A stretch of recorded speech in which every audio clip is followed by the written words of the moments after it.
아멘. 우리는 성경 본문에 대한 해석을 해가기보다는 이 바울의 선교 여행에 있어서 일어났던 일들을 중심으로 해서 우리가 보고 있습니다. 오늘은 고린도 선교, 고린도 전서, 고린도 후서. 우리가 고린도 후서를 읽어보면 중간에 고린도에 보낸 편지가 하나 더 있었어요. 그러니까 편지를 원래 3번 보냈어요. 3번 보냈는데 중간 편지는 없어져 버렸습니다. 없어졌다는 것은 지금 우리 손에까지 남아있지 않다 이 말입니다. 그래서 성경을 정경화할 그 당시에 이 고린도 마흔이 우리 상중하라고 하면 중서는 없고 전서와 후서만 남아있었다 하는 것을 우리가 먼저 알 수가 있습니다. 자, 여러분, 이제 우리 고린도 교회 하면 좋은 교회입니까? 나쁜 교회입니까? 골치 아픈 교회다 보면 됩니다.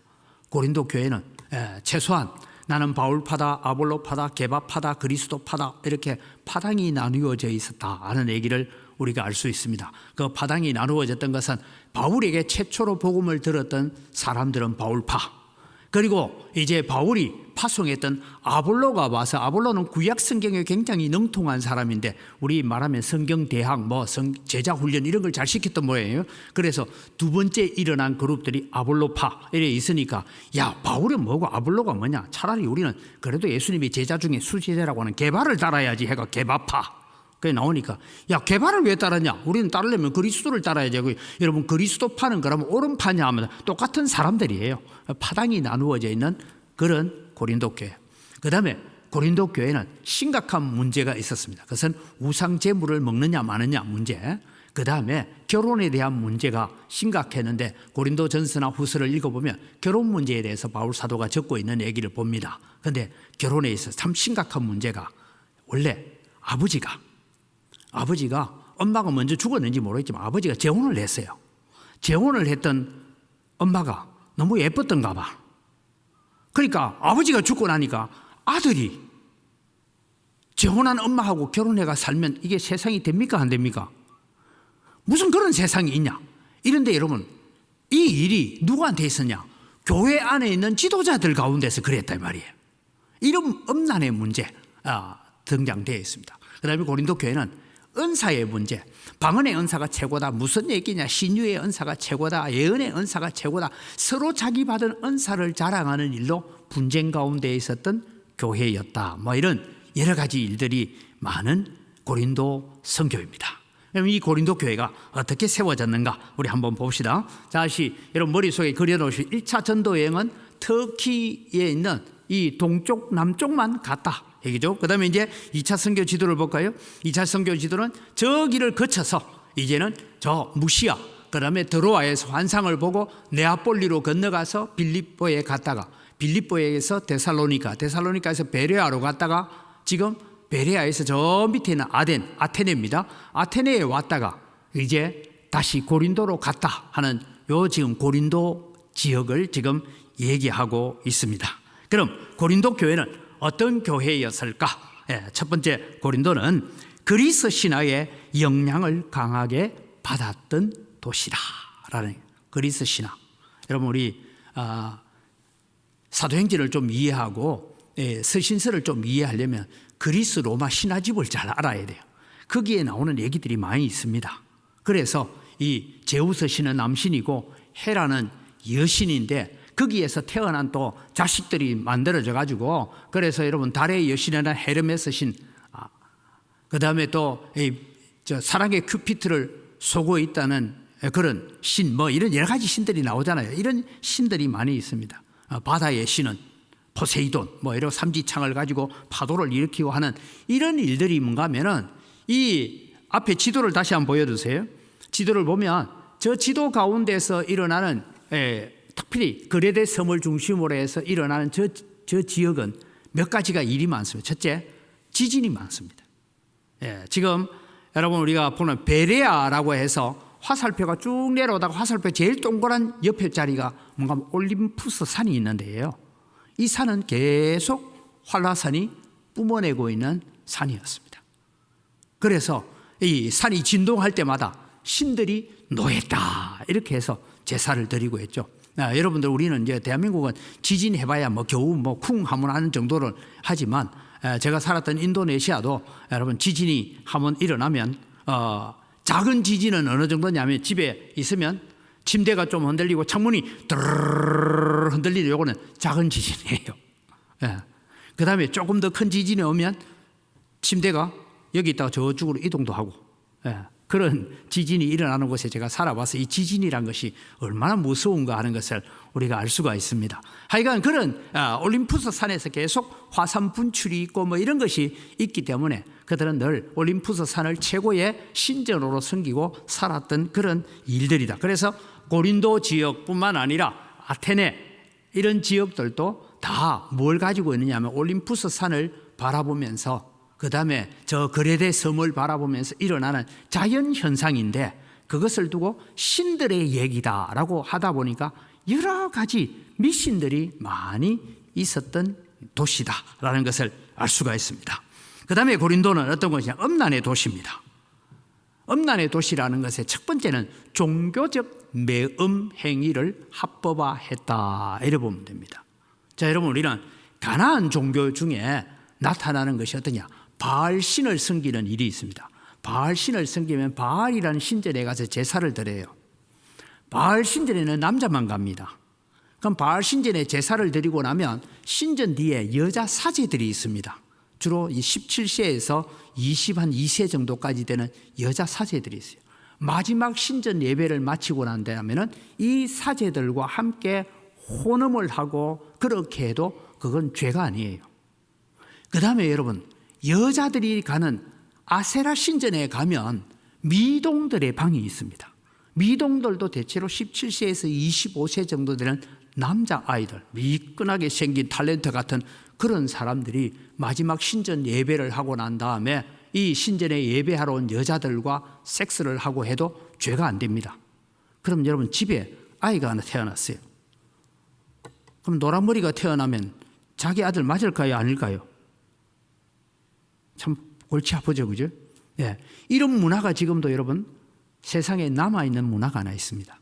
그것이 브라질이나 남미 쪽에 일어난 삼바 축제입니다. 그래서 브라질 쪽에는 혼혈아들이 굉장히 많은 이유 중에 하나가 그런 데서 옵니다.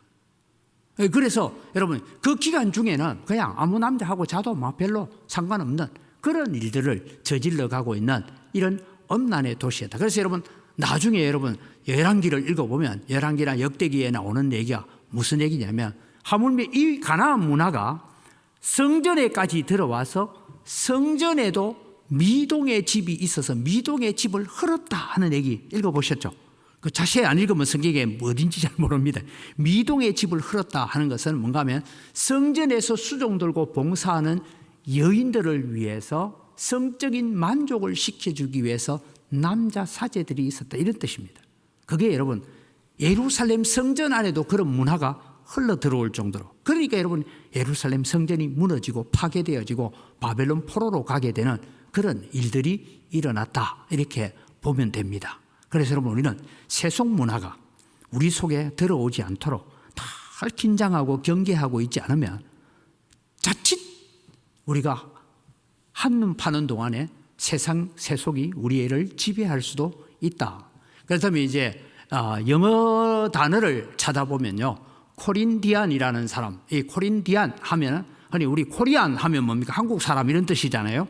코린디안 하면 쉽게 말해서 고린도 사람들 이런 뜻이 정확한 해석이고, 영어 사전을 보면 속어라고 되어 있어 코린디안이라는 이 말이 사용되어지는 속어 중에 저놈은 코린디안이야 하면 무슨 뜻으로 아주 음란한 사람이다 이런 뜻으로 비속어로 쓰이는 단어가 코린디안이라고 되어 있다. 그럼 여러분 이 도시의 문화가 어떤 것인지를 우리가 좀 알 수 있을 것 같습니다. 이 도시를 이제 선교하기 위해서 가는데 하나님께서 아굴라를 준비해 두셨다라고 합니다. 여러분 아굴라와 브리스길라가 나오는데, 여러분 우리 성경에는 나중에 보면 오늘 본문에는 아굴라가 있었고 그 안에 브리스길라가 있었다 하는데 나중에 로마서나 이런 데 보면 브리스길라 이름이 먼저 나와요. 항상 브리스길라와 아굴라로 나와요. 아굴라는 유대인이고 브리스길라는 로마인입니다. 그런데 로마시에서 유대인들은 로마를 다 떠나라. 유대인들은 로마를 떠나라. 이게 기독교인이 떠나라 한 건 아닙니다. 유대인들은 로마를 떠나라 했으니까 유대인들이 로마를 떠나야 되었던 이유가 뭐냐 하면 우리가 아까 전에 읽었던 15절 말씀에 보면 이런 얘기 나옵니다. 만일 문제가 언어와 명칭과 너희 법에 관한 것이면 너희가 스스로 처리하라. 즉 언어와 명칭과 너희 법에 관한 것이면 하는 얘기가 무슨 얘기냐 하면 유대인들은 특별한 자기들의 문화를 가지고 있었어요. 그러니까 도시를 다스리는 사람의 입장에서 보면 저 유대인촌은 가면 뭔가 자기들만의 어떤 문화, 뭐 우리나라도 이제 그런 도시들이 있잖아요. 뭐 차이나타운이 있다든지 아니면은 어떤 지역에 가면 일본인들이 중심으로 사는 동네가 있다든지 뭐 이런 얘기죠. 그래 거기에 들어가면 그 특별한 문화 때문에 로마가 골치가 아픈 거예요. 그러니까 로마 황제가 다 나가. 로마시에서는 유대인은 다 나가. 이러니까 아굴라가 유대인이에요. 쫓겨나니까 브리스길라가 뭔가 하면 남편을 따라서 브리스길라는 로마 약간 귀족 쪽에 속하는 사람입니다. 그런데 남편을 따라서 지금 어디까지 왔냐? 고린도까지 왔어요. 거기서 이제 만나게 되었다 하는 이야기를 하고 있습니다. 그런데 우리는 성경을 통해서 나중에 보면 아굴라보다는 브리스길라 이름이 항상 먼저 나오는 것을 봤을 때에 비록 그는 로마인이기는 하지만 그는 유대인 남편보다 성경에 있어서 더 박식했고 하나님의 은혜에 대해서 더 풍성했던 사람이었다라고 우리가 짐작할 수가 있습니다. 그래서 나중에 네가 무슨 세례를 아느냐? 우리는 요한의 세례만 압니다 하니까 이 브리스길라와 아굴라가 성령 세례에 대해서 가르쳐주는 얘기가 사도행전에 나오게 되는 이런 때에 보면 브리스길라 이름이 먼저 등장되어지더라 라는 것을 보게 됩니다. 그 다음에 좋은 동력자를 주신 하나님입니다. 장막 만드는 일, 이게 무슨 얘기냐면 지금으로 말하면 우리는 그냥 텐트 하면 이게 파는 텐트를 생각하는데 그거 말고 혹시 여러분 이제 뭐 영화나 이런 데 보면은 몽골 사람들이 텐트 치고 가는 거 봤죠? 게르라고. 안 보셨어요? 그 안에는요 완전히 그냥 집입니다. 집. 들어가 보면 저도 몽골 가서 거기 가서 이틀 밤을 자봤는데 그 안에는 집이 불을 피워놓고 그런데 이게 쫙 쳐서 이제 그 안에 사는 이런 장막을 만드는 직업이 뭐냐? 바울 사도는 자기도 장막을 만드는 직업을 가지고 있었고 이 아굴라도 장막을 만드는 직업을 가지고 있었기 때문에 이 같이 장막을 만들면서 쉽게 말해서 현지에서 내 선교비를 조달하면서 살았다. 이래서 오늘날 우리가 흔히 말하는 텐트 메이킹 선교라는 얘기가 여기서 나옵니다.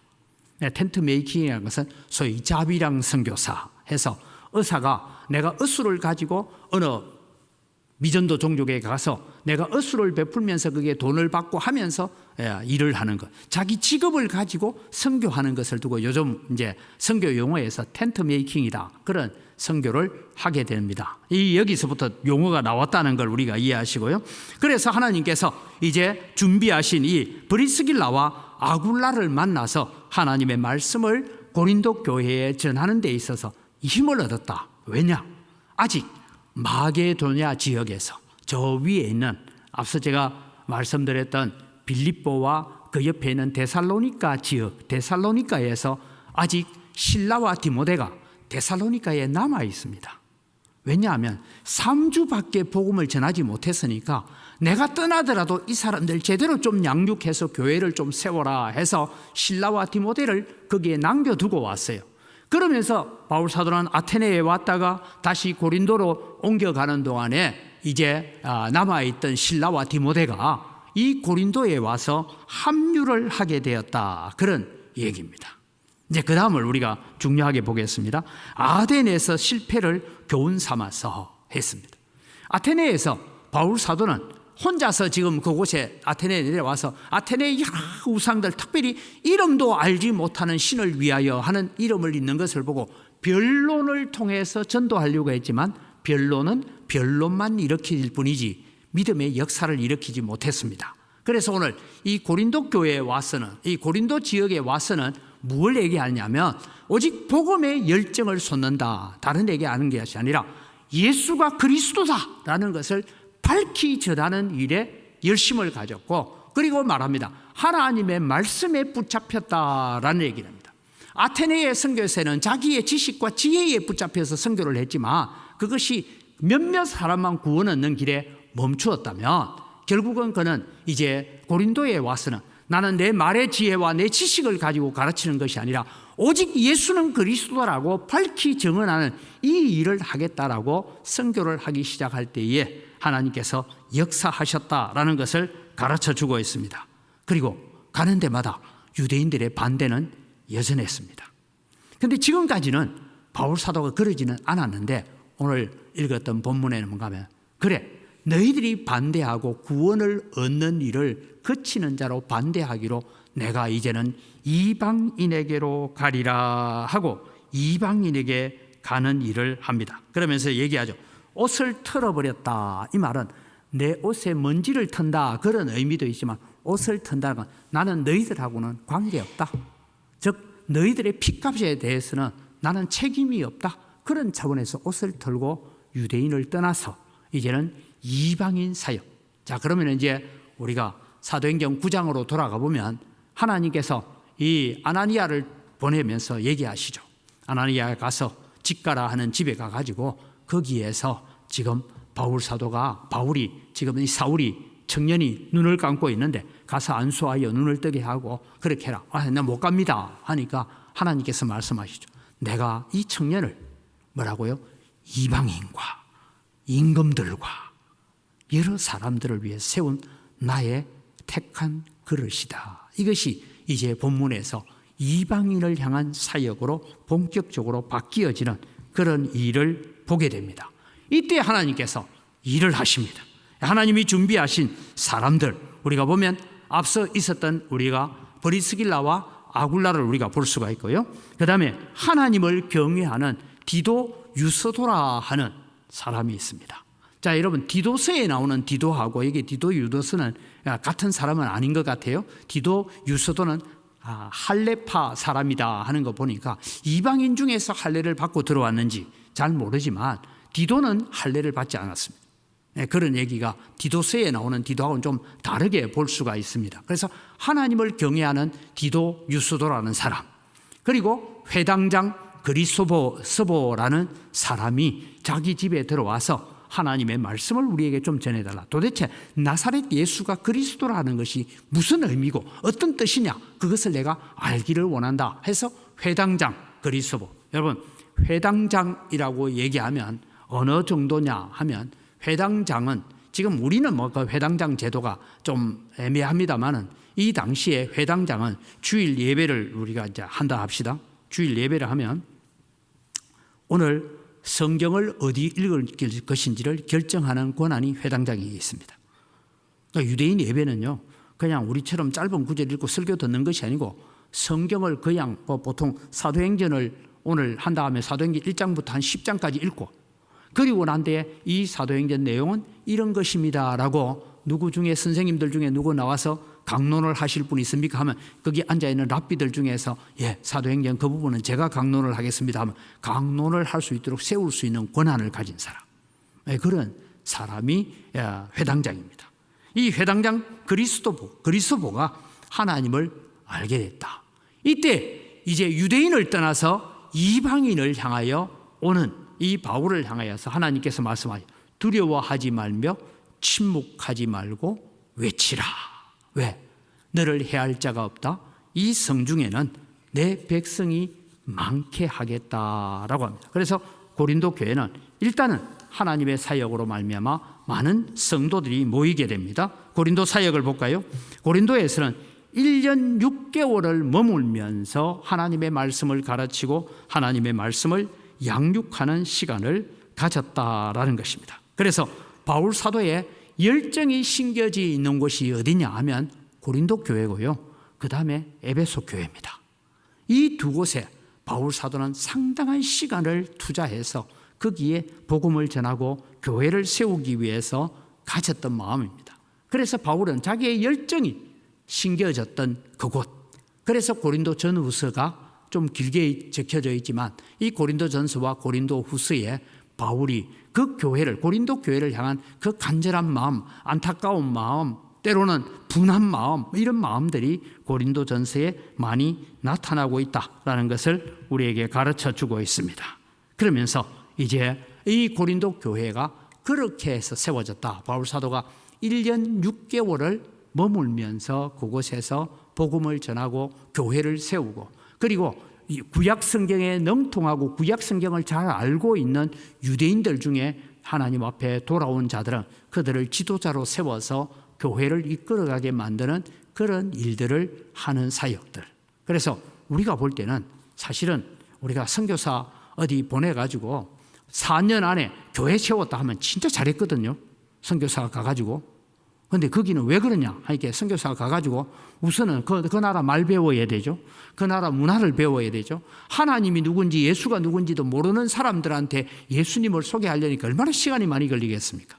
그런데 실제로 이 유대인들은 구약 성경을 가지고 있었기 때문에, 또 유대인들과 가까이 사는 사람들은 이미 이 유대인들을 통해서 하나님에 대한 얘기를 많이 들었기 때문에 복음이 들어갈 수 있는 기회가 많았다라는 것을 우리가 알 수가 있을 것 같습니다. 그 다음에 대적하는 유대인들입니다. 네. 갈리오가 아가야 총독되었다. 지금 우리가 있는 고린도 지역이 뭔가 아가야 지역이에요. 아가야라는 것은 바로 우리로 말하면 전라남도 뭐 이래 얘기하면 됩니다. 전라남도 안에 있는 광주광역시가 전라남도로부터 나온 것은 90년도인가 그때죠. 그 전까지는 여기 광산군가 뭐 하여튼 그렇게 되어 있었잖아요. 예, 그래서 이 광주시가 여러분 광역시로 별도로 떨어지는 그렇게 세월이 오래되지 않습니다. 이건 제가 듣기로 한 90년도쯤 된 거로 알고 있어요. 네. 그때 우리가 되듯이 쉽게 말하면 아가야라는 도 안에 그 도의 수도 정도 되는 이 지역이 고린도 지역이다 이렇게 보면 됩니다. 그래서 갈리오라는 사람이 아가야의 총독으로 부임을 해옵니다. 이때 유대인들은 이 기회를 이용하여서 바울을 음해하고 바울을 또 소송을 걸고 해서 바울로 하여금 복음을 전하지 못하도록 방해하는 일들을 일으키고 있습니다. 그런데 보니까 오늘 본문에서 봤지만 이 갈리오 총독은 유대인들이 하고 있는 얘기가 뭔 짓인지 잘 안다. 그러니까 내한테 소송 걸지 마. 너그 명칭, 너그 뭐 종교, 너그 문제 가지고 괜히 나까지 괴롭히지 마. 나 너그 재판 안 할래. 이러고 쫓아내버렸단 말이죠. 예. 그럴 때 또 이제 회당장 소스데네가 나오는데, 여기 회당장 소스데네 아까 전에 그러면 그리스도는 뭐냐 하면 고린도에 회당이 한두 개만 있는 게 아니에요. 유대인의 회당이 여러 개 있는데 그 중에 소스데네라는 사람이 또 바울 사도를 1년 6개월 동안 있는 동안에 만나서 그가 하나님을 믿고 예수 그리스도를 고백하게 되니까 이 소스데네를 또 매를 들고 치는 그런 일들이 고린도에서 일어났다. 그런데 여러분 우리가 중요한 것은 앞장면을 다시 보여주시면 고린도의 사역은 1년 6개월 동안 머물면서 하나님의 말씀을 가르치고 해서 이 고린도 교회가 그렇게 세워진 교회.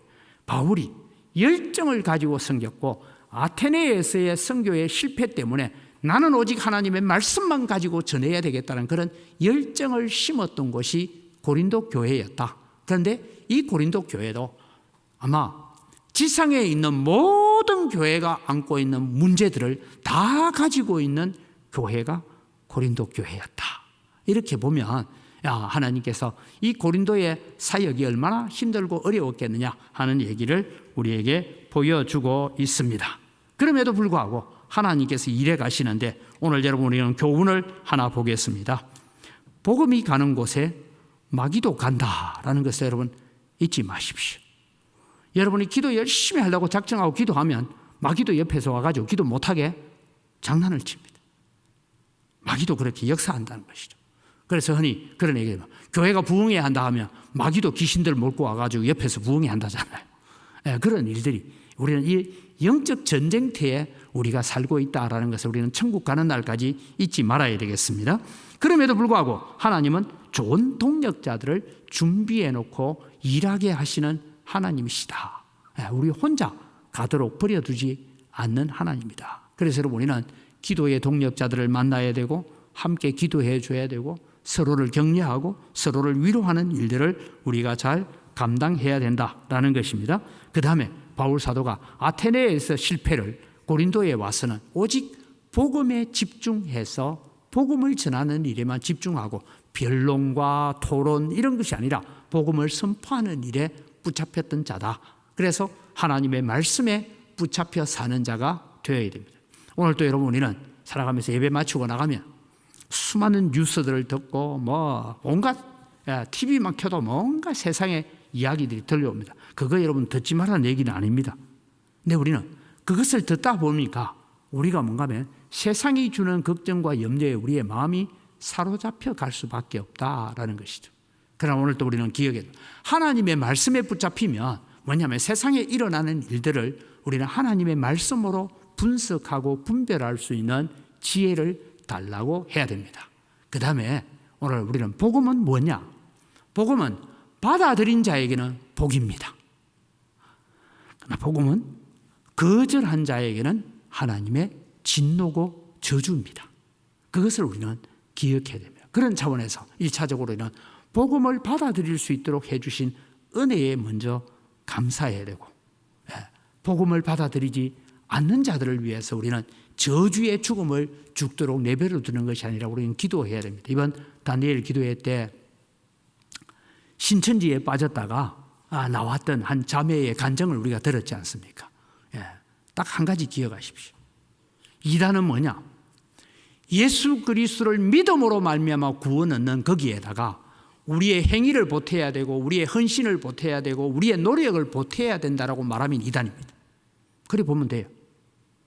여러분, 신천지는 여러분 겉으로는 복음하고 똑같은 것 같지만 결론은 뭔가 하면 네가 천국에 가려면 이만큼 내놔야 되고 천국에 가려면 이만큼 헌신해야 되고 천국에 가려면 뭘 해야 되고 하는 그것이 들어오게 되면 그때는 이단입니다. 복음은 뭐냐? 예수 그리스도를 믿음으로 말미암아 구원을 얻는다. 내가 예수 그리스도를 믿음으로. 그러면 우리의 행위는 뭐냐? 행위는 하늘나라 상급과 이 땅의 상급으로 이어지는 것이지 그것이 구원의 조건은 아니다라는 걸 우리 마음속에 분명히 새기고 가면 우리는 이단들의 미혹에 쉽게 넘어가지 않을 수 있습니다.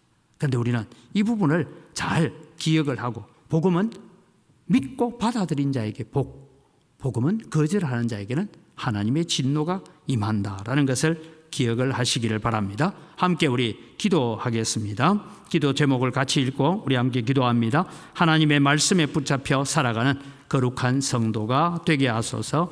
미리 준비하시는 하나님의 손길을 의지하여 여호와 이레를 경험하는 자로 살게 하소서.